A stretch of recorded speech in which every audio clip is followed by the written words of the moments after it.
Hello and welcome back. Today I want to tell you that Uthman ordered Quranic materials to be burnt. So this can be found in Sahih Bukhari 4987, narrated Anas bin Malik. Halif bin al-Yamar came to Uthman, this is the third caliph of Islam, at the time when the people of Sham and the people of Iraq were waging war to conquer Amra and Azerbaijan.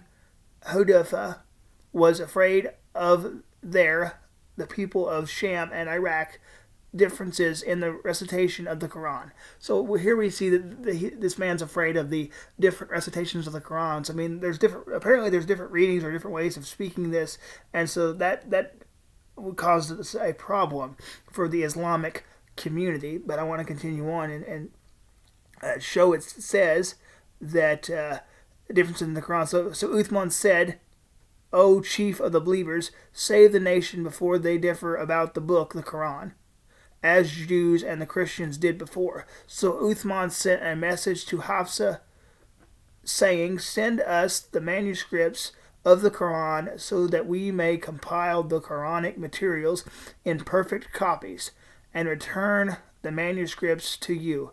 Hafsa sent to Uthman. Uthman then ordered Zayd bin Thabit, Abdullah bin Azar, Sa'id bin al-As, and Ubar Rahman bin Harem to rewrite the manuscripts in perfect copies. Uthman said to the three Qurayshi men, "In case you disagree with Zayd bin Thabit on any point in the Quran, then write it in the dialect of the Quraysh." The Quran was revealed in their tongue. Then they did so, and when they had written many copies, Uthman returned the original manuscripts to Hafsa.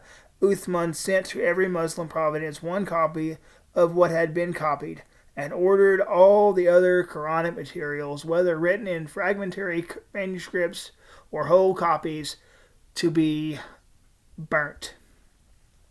Why would he do this? Why would he order all the other manuscripts to be burnt?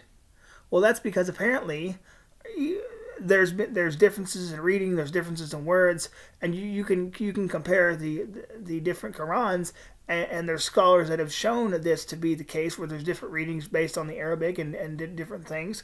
But yet, why would he do this? He did this to have one solidified copy, and that way nobody can go in there and say that this doesn't read the same way this does, or whatever. But that's actually dishonest because he's burning the different variants within the text, and this is primarily where, from my understanding, where the Muslims get this idea of perfect preservation of the Quran, where there's no differences in the Quran at all. It's always been this way since day one, and that's not the case because Uthman said if you disagree with anything that Zayd bin Thabit says, then write it in the Qurayshi dialect because that's where it's been revealed.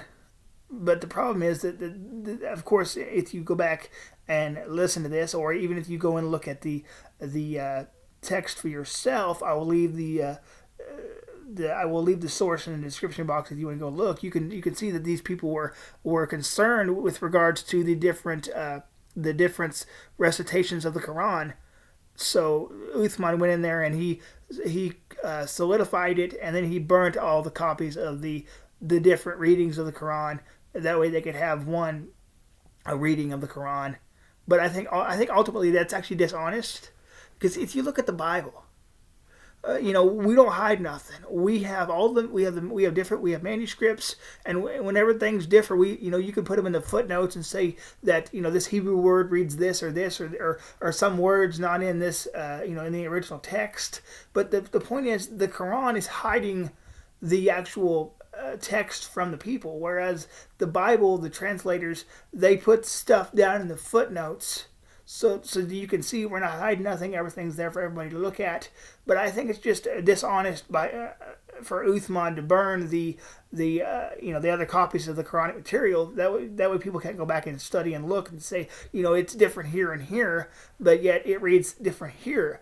But as I've made mention, though, it's just dishonest by Uthman to burn the materials so people can't go back and look, because ultimately if you say you only have one one Quran, then that actually just solidifies the deception by the caliphs, and especially by Uthman, because he ordered the Quranic material to be burnt.